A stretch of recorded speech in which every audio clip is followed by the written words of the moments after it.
बड़वानी जिले में परिवहन व्यवस्था का हाल बेहाल। भोपाल से आए आदेशों की खुलकर धज्जियां उड़ रही हैं। बसें बिना परमिट सड़कों पर दौड़त रही हैं। शासन को हर महीने लाखों का चूना लग रहा है और यात्रियों की जान से खुला खिलवाड़ किया जा रहा है। हैरानी की बात ये है कि जिम्मेदार अधिकारी शिकायत का इंतजार करने की बात कर रहे हैं। सवाल ये उठता है कि कानून का पालन कराने वाले ही अगर शिकायत के बिना हाथ पर हाथ धरे बैठे रहेंगे तो फिर कानून का मतलब क्या बचता है। जुलाई 2025 को भोपाल परिवहन आयुक्त ने आदेश जारी किए थे कि अब किसी भी हालत में अस्थायी परमिट जारी नहीं होंगे, केवल स्थायी परमिट पर ही बसों का संचालन किया जाएगा। यह आदेश इसलिए लाया गया ताकि अव्यवस्था खत्म हो और शासन की राजस्व आय सुरक्षित रह सके। लेकिन हकीकत देखिए, बड़वानी जिले की सड़कों पर आज भी बसें बिना किसी वैध परमिट के दौड़ रही हैं। कुछ मोटर मालिक 7 दिन का अस्थायी परमिट उठाकर पूरे महीने वाहन चला रहे हैं, तो कई तो बिना किसी भी कागज के धड़ल्ले से बसें चला रहे हैं। जिलाधिकारी ने कहा शिकायत आने पर कार्रवाई की जाएगी। यानी साफ है कि जब तक कोई शिकायत न करे तब तक जिले में अवैध बसों का संचालन यूं ही चलता रहेगा। जिला परिवहन अधिकारी ने कहा आप शिकायत दे दीजिए, हम शिकायत के आधार पर कार्रवाई करेंगे। जिला परिवहन अधिकारी का यह बयान और भी चौंकाने वाला है। क्या विभाग का काम केवल शिकायत के आधार पर कार्रवाई करना है? क्या बिना परमिट बसें खुलेआम सड़कों पर दौड़ेंगी? यात्रियों की जान खतरे में हो सकती है, शासन को लाखों का नुकसान हो रहा है और परिवहन विभाग तब तक आंख मूंदे बैठा रहेगा जब तक कोई शिकायत न करे। अगर बिना परमिट बसें चलती रहीं तो हादसा होने में देर नहीं लगेगी और जब हादसा होगा तो जिम्मेदार कौन होगा? दरअसल आदेश आने से पहले जिले में हर महीने दर्जनों अस्थायी परमिट जारी किए जाते थे। आदेश के बाद अस्थायी परमिट बंद तो कर दिए गए, लेकिन निगरानी का कोई ठोस इंतजाम नहीं किया गया। नतीजा यह हुआ कि बस मालिकों ने नियमों को ताक पर रखकर धड़ल्ले से अवैध संचालन शुरू कर दिया। एक तरफ शासन को हर महीने लाखों का नुकसान हो रहा है, दूसरी तरफ यात्रियों की सुरक्षा भगवान भरोसे है। अगर किसी दिन कोई बड़ा हादसा हो गया तो क्या केवल शिकायत का बहाना देकर अधिकारी अपनी जिम्मेदारी से बच निकलेंगे? भोपाल से आए आदेशों का असर बड़वानी में कहीं नजर नहीं आ रहा। बिना परमिट बसें लगातार सड़कों पर दौड़ रही हैं, यात्री खतरे में हैं और शासन को नुकसान हो रहा है। सबसे बड़ा सवाल यही है, जब आदेश पहले ही साफ है तो फिर कार्रवाई की जरूरत के लिए शिकायत का इंतजार क्यों? क्या किसी बड़े हादसे के बाद ही प्रशासन जागेगा या उससे पहले भी इन अवैध बसों पर लगाम कसी जाएगी? JTV न्यूज के लिए बड़वानी से अमजद मंसूरी की रिपोर्ट।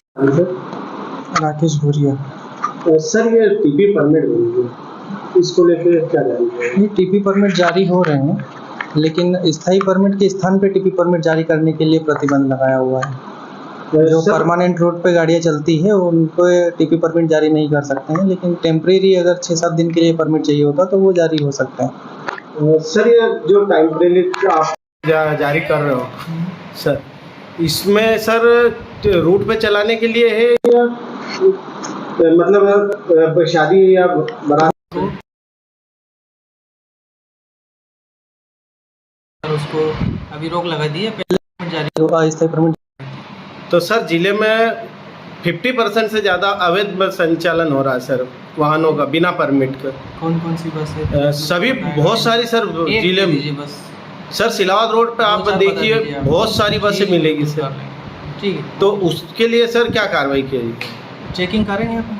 ठीक है। तो और सर इस बीच में अगर कोई बिना परमिट के बस रहती है और उसमें कुछ हादसा हो जाता है तो उसके लिए जिम्मेदार कौन रहेगा सर? संभाग में एक वो है डिवीज़न जिसको बोलते हैं संभागीय उड़न दस्ता जी, ठीक है, उसकी जवाबदारी रहती है कार्रवाई करने की। तो सर वही कार्रवाई करेंगे जब तक अवैध संचालन होता रहेगा सर। इसके अलावा चेक पोस्ट के पास भी फ्लाइंग स्क्वाड रहती है, उनको व्हीकल दे रखे हैं, वो भी कर सकते हैं कार्रवाई। सर बहुत सारे आपके पास कोई शिकायत हो तो मेरे को लिखित में दीजिए, मैं भेजता हूँ उसमें कार्रवाई। सर मेरा काम शिकायत करने का थोड़ी सर, मेरे पास तो जो शिकायत आती है उसके लिए जो व्यवस्था प्रोसेस बता दी। JTV न्यूज से जुड़े रहने के लिए हमारी खबरों को लाइक और शेयर करें, हमारे चैनल को सब्सक्राइब करें और अपडेट रहे हर छोटी बड़ी खबरों से।